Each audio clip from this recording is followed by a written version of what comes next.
Perkenalkan, nama orang Tanjil Zulfakarima. Nama orang Buga Louis.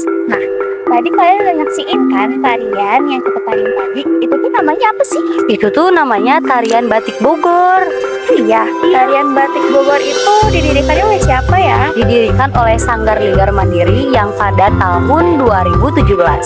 Tarian batik Bogor ini juga bercerita tentang keindahan kota Bogor melalui kain bercorak ciri khas kota Bogor. Nah, selain itu, tari batik Bogor itu meraih penghargaan Festival Seni Tari yang dimana koreografi terbaik se-Jawa Barat. Selain dari keistimewaan tarian batik Bogor, kalian penasaran tidak dengan asal-usul dari kota Bogor dan sejarahnya? Yuk kita pastikan video selanjutnya. Halo guys, perkenalkan nama orang Cantika Widya Adibah. Di sini saya akan melanjutkan mengenai asal-usul penamaan Kota Bogor. Ada banyak versi mengenai asal-usul penamaan Kota Bogor ini. Salah satunya yang berasal dari bahasa Belanda yaitu Buitenshoek, yang berarti tanpa kekhawatiran atau tempat yang nyaman dan tentram. Pada masa itu Bogor dikenal dengan tempat peristirahatan dan tempat rekreasi bagi pejabat-pejabat kolonial Belanda. Hal ini diyakini dengan adanya Istana Bogor yang dahulu bernama Istana Buitenshoek karena dibangun oleh kolonial Belanda yang dipandang sebagai tempat ideal untuk melarikan diri dari hiruk-pikuk dan kebisingan Batavia atau Jakarta. Selanjutnya saya akan menjelaskan tentang ciri khas Bogor. Yang pertama, kota hujan. Sudah tidak asing didengar, Bogor dikenal dengan julukan kota hujan karena memiliki curah hujan yang sangat tinggi sepanjang tahun. Sebab kota ini terletak di kaki Gunung Gede dan Gunung Salak. Dengan keberadaan gunung-gunung tersebut membentuk pola cuaca yang khas dan menghasilkan curah hujan tinggi, sehingga Bogor mendapatkan julukan sebagai kota hujan. Yang kedua, kota petir. Akibat posisi geografis Bogor yang dikelilingi pegunungan dan iklim tropisnya, sehingga kondisi atmosfer menjadi ideal untuk pembentukan awan dan petir. Dalam satu hari, jumlah sambaran petir di Bogor bisa mencapai 322 kali. Sedangkan rata-rata sambaran petir secara global adalah sekitar 80 kali per hari. Yang ketiga, kota 1000 angkot. Sebagai kota berpenduduk padat dan memiliki banyak tujuan wisata, Bogor butuh transportasi yang efisien dan cepat untuk memfasilitasi pergerakan penduduk dan pengunjung. Jumlah angkot di Bogor bisa sangat banyak hingga mencapai 1000 lebih. Angkot-angkot inilah yang menjadikan ciri khas Bogor. Yang keempat, kota jajanan. Bogor memegang reputasi kuat sebagai kota jajanan. Kota ini memang surga para pecinta kuliner karena di sini bisa menjumpai berbagai macam jajanan khas di setiap sudut kota. Ada banyak makanan dan cemilan khas Bogor yang patut dicoba, seperti lapis talas Bogor, roti unyil, soto mie Bogor, asinan Bogor, dan berbagai macam lainnya. Halo, perkenalkan nama orang Alfat Mubina. Nah, tadi kan sudah dijelaskan mengenai asal-usul kota Bogor. Nah, sekarang kalian tahu nggak sih sejarah kota Bogor itu seperti apa dan bagaimana? Jadi, sejarah kerajaan Bogor itu bermula pada abad ke-5 Masehi. Wilayah kota Bogor diyakini sebagai tempat berdirinya kerajaan Tarumanegara. Selain itu, wilayah kota Bogor juga diyakini sebagai tempat berdirinya kerajaan Hindu terakhir di Indonesia, yaitu Kerajaan Pajajaran, yang dimana Kerajaan Pajajaran pada saat itu sangat berpengaruh di bumi Pasundan. Lalu, pada abad ke-15 sampai 16 Masehi, kota Bogor ini diyakini sebagai tempat berjayanya Kerajaan Pajajaran. Hal ini dibuktikan dengan ditemukannya prasasti batu tulis yang dilakukan ekspedisi oleh Sersan Scipio. Nah, di dalam prasasti batu tulis itu berisi tentang catatan mengenai perjuangan sejarah kerajaan yang dipimpin oleh Sri Baduga Maharaja atau Prabu Siliwangi, Kerajaan Pakuan Pajajaran. Menurut beberapa penelitian, nama Pakuan itu mengacu pada keraton yang berjejer. Lalu, dalam naskah Carita Waruga Guru atau naskah Sunda kuno diterangkan bahwa kota Pakuan ini dimaksudkan dalam lokasi tersebut terdapat pohon paku jajar atau pohon paku yang berjajar. Dan disebutkan pula bahwa di sekitar kota Bogor tersebut terdapat kampung yang bernama Cipaku serta sungai yang bernama Cipaku. Sehingga nama Pakuan ini ada kaitannya dengan kehadiran Cipaku dan pohon paku. Lalu bangunan Keratoran Pajajaran diduga hancur saat kerajaan tersebut diserang oleh kerajaan Banten. Hingga akhirnya VOC masuk dan wilayah kerajaan Pajajaran tersebut atau wilayah yang diyakini sebagai wilayah Bogor menjadi kekuasaan VOC. Nah, kalau kalian ke Bogor pastinya nggak asing dong sama Tugu Kujang. Yap, Tugu Kujang ini merupakan ikon kota Bogor, yang dimana Tugu Kujang tersebut dibangun pada 4 Mei 1982 dan didirikan di samping 3 jalan raya Pajajaran, Ortista, dan Baranang Siang. Nah, nama Kujang ini sendiri diambil dari nama sebuah senjata pusaka tradisional ciri khas Sunda yang dikenal sejak zaman kerajaan Pajajaran. Dan di masa lalu, kujang itu tidak dapat dipisahkan dari kehidupan masyarakat sekitar karena fungsinya sebagai alat pertanian. Nah, dengan perkembangan zaman, kujang tersebut mengalami perkembangan menjadi benda yang memiliki karakter dan nilai atau simbolik yang sakral. Karena senjata kujang memiliki simbolik yang sakral, maka pada akhirnya kerajaan Pajajaran pun berperang menggunakan senjata kujang tersebut. Sehingga dengan didirikannya Tugu Kujang di Bogor untuk menghormati peresmian ibu kota Pakuan dari kerajaan Pajajaran yang pada saat itu dipimpin oleh Prabu Siliwangi. Nah, tugu ini terbuat dari stainless steel berhias perunggu dan kuningan, memiliki berat 800 kg dan tinggi kurang lebih 25 meter. Posisi Tugu Kujang ini pun dihadapkan menuju arah Istana Bogor.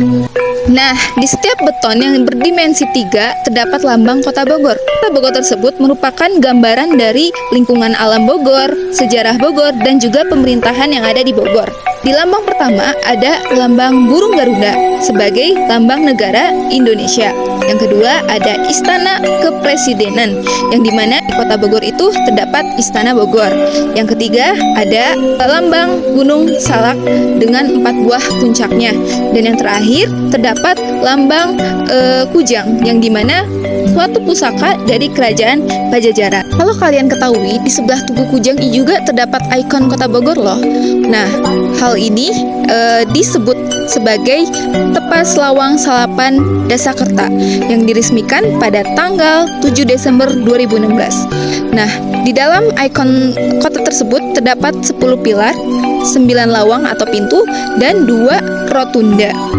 Pintu itu terbentuk dari 10 buah pilar yang bentuknya mirip pilar di Istana Bogor. Bagian atas 10 pilar ini dihubungkan oleh sebuah pelang sehingga membentuk 9 buah pintu.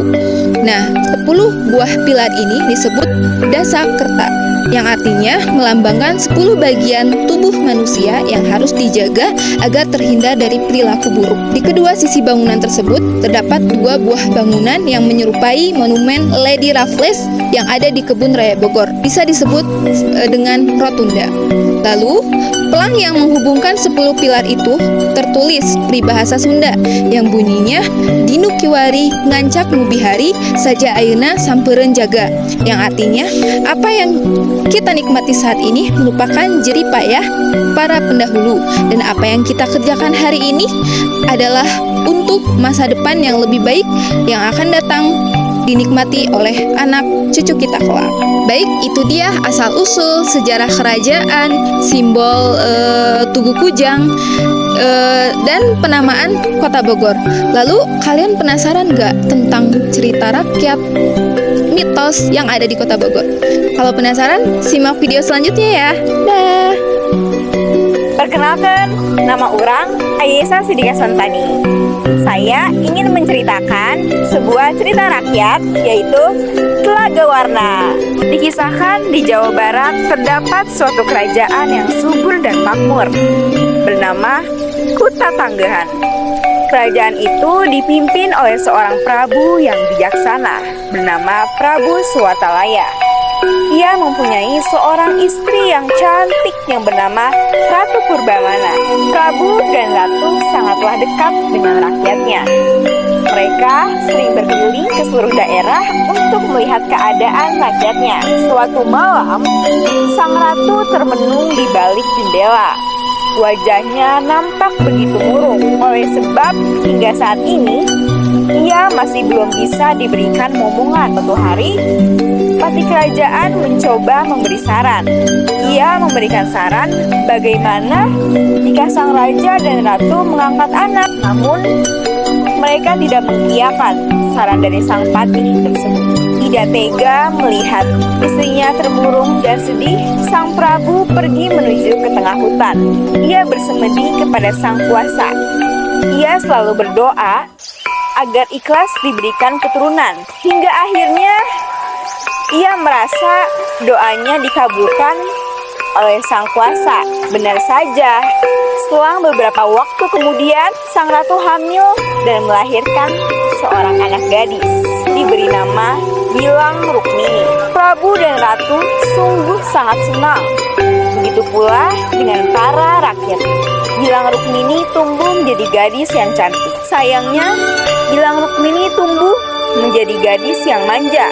Walaupun manja, namun semua rakyat menyayanginya. Hari berlalu. Sang Pati mengumumkan bahwa sang putri sebentar lagi berumur 17 tahun. Rakyat berbondong-bondong ke istana untuk memberikan hadiah. Raja menyimpan semua hadiah itu di sebuah ruangan. Ia hanya mengambil beberapa permata. Prabu pun membawa beberapa permata itu ke seorang pengrajin perhiasan. Hari yang dinanti pun tiba. Rakyat telah berkumpul di halaman istana. Mereka semakin riuh ketika Tuan Putri naik ke atas panggung. "Marilah nak, ayah punya sesuatu hadiah untukmu di hari ulang tahun," ujar sang raja. "Wah, hadiah untukku? Pasti sangat indah," ujar Tuan Putri. Sang raja pun memberikan kepada sang putri sebagai hadiah ulang tahun. "Apa ini? Apakah ini kalung?" kata Tuan Putri. "Iya nak, kalung itu pemberian dari orang-orang di seluruh negeri. Sangat indah bukan? Kenapa ayah memberiku kalung jelek seperti ini? Permatanya kecil, rantainya juga terlihat murah. Aku tidak suka," ujar sang putri dengan emosi. Kalung pemberian Prabu hancur terurai di tanah. Perbuatan putri yang membuang kalung itu sangat mengagetkan semua orang, terutama sang ratu. Ia merasa begitu kecewa melihat putrinya tersebut. Air mata pun menetes dari matanya. Melihat ratu menangis, seluruh rakyat turut menangis. Air mata mereka membanjiri istana. Bumi seakan ikut merasakan kesedihan. Keluarlah mata air yang besar. Seluruh kerajaan pun tenggelam dan berubah menjadi danau. Danau itu sungguh cantik. Warna airnya berbeda-beda. Menurut cerita, warna danau itu berasal dari kalung permata sang putri. Danau ini sekarang dikenal sebagai Telaga Warna. Pesan moral dari cerita ini adalah selalu hargai pemberian dari seseorang, terutama orang tua, karena itu merupakan salah satu wujud kasih sayang. Hai, karena tadi udah dijelasin tentang cerita rakyat oleh Tete Anissa, jadi aku pengen ngejelasin nih soal mitos-mitos yang ada di Bogor. Kira-kira ada apa aja ya? Yang pertama itu ada jembatan merah yang ada di Kebun Raya Bogor. Jadi kalau misalnya cerita-cerita dari orang, kalau ada sepasang kekasih yang melintasi jembatan ini, itu akan segera kandas hubungannya. Sedih ya. Kalian hati-hati deh kalau misalnya pasangan kalian ngelewatin jembatan ini, takutnya ikutan kandas. Nah, yang kedua itu ada pohon terikat tali jodoh, yang dimana kalau misalnya ada dua pasang kekasih yang duduk bersebelahan di pohon itu bakal bikin hubungan mereka makin kuat dan bakal bawa mereka ke pelaminan. Dan yang terakhir itu ada Villa Soekarno yang terletak di Cisarua, Bogor atau di Puncak. Dan ini konon katanya sependengaran aku, Soekarno itu sebenarnya masih hidup, cuma bersembunyi gitu di villa ini. Tapi emang iya? Kalian lapar gak sih? Aku sih lapar ya. Ngomong-ngomong lapar nih, kira-kira makanan khas Bogor tuh ada apa aja ya? Kita cek video selanjutnya nggak sih? Dadah! Perkenalkan, nama orang Denisa Febrian. Saya di sini akan sedikit memaparkan mengenai makanan khas daerah Bogor. Selain dikenal sebagai kota hujan, Bogor juga pantas disebut dengan kota talas. Kebanyakan orang menyebutnya dengan talas Bogor. Tanaman yang termasuk golongan umbi-umbian ini, nama ilmiahnya yaitu Colocasia esculenta. Talas Bogor ini menjadi salah satu oleh-oleh yang dicari wisatawan. Nah, lapis talas Bogor juga bisa diolah berbagai hidangan lezat loh teman-teman, seperti talas goreng, keripik talas, talas kukus, atau bahkan digunakan dalam bahan kue seperti lapis talas Bogor. Lapis talas Bogor warna kuning melambangkan keceriaan dan kehangatan, sementara warna ungu melambangkan keanggunan dan kekuatan seperti talas Bogor yang tumbuh di tanah subur.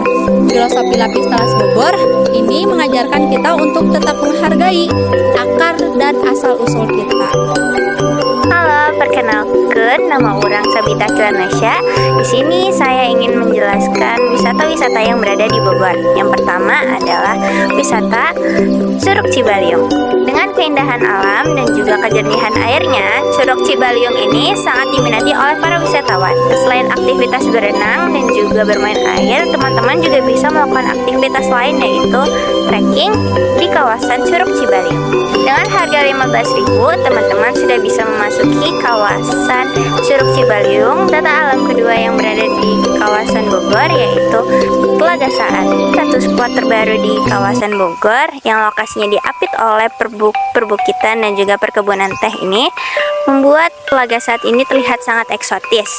Dengan harga yang sangat terjangkau yaitu 31.000, teman-teman sudah bisa menikmati keindahan alam. Tempat yang masih jarang dikunjungi ini memiliki air yang sangat jernih, udara yang sejuk, dan juga panorama yang sangat menyejukkan mata. Teman-teman sudah bisa memasuki kawasan Telaga Saat. Wisata selanjutnya adalah House of Hobbit Cisarua Bogor. Bagi pecinta film The Lord of the Rings, wajib banget nih ke sini. Objek wisata ini tepatnya bernama Pinewood Lodge and Organic Farm, tapi biasa dikenal dengan nama House of Hobbit karena berkonsep seperti rumah yang ada di film The Lord of the Rings dengan harga tiket 10.000. Selanjutnya adalah wisata Taman Bunga Nusantara. Selain Kebun Raya Bogor, tempat wisata sekitar Bogor dan Puncak yang menawarkan kecantikan flora Nusantara adalah Taman Bunga Nusantara. Menawarkan berbagai taman dengan konsep dari berbagai negara, para wisatawan seperti dibawa ke dalam negeri dongeng yang indah. Harga masuk Taman Bunga Nusantara ini dikenai biaya 30.000. Dengan begitu, teman-teman sudah bisa menikmati keindahan Taman Bunga Nusantara.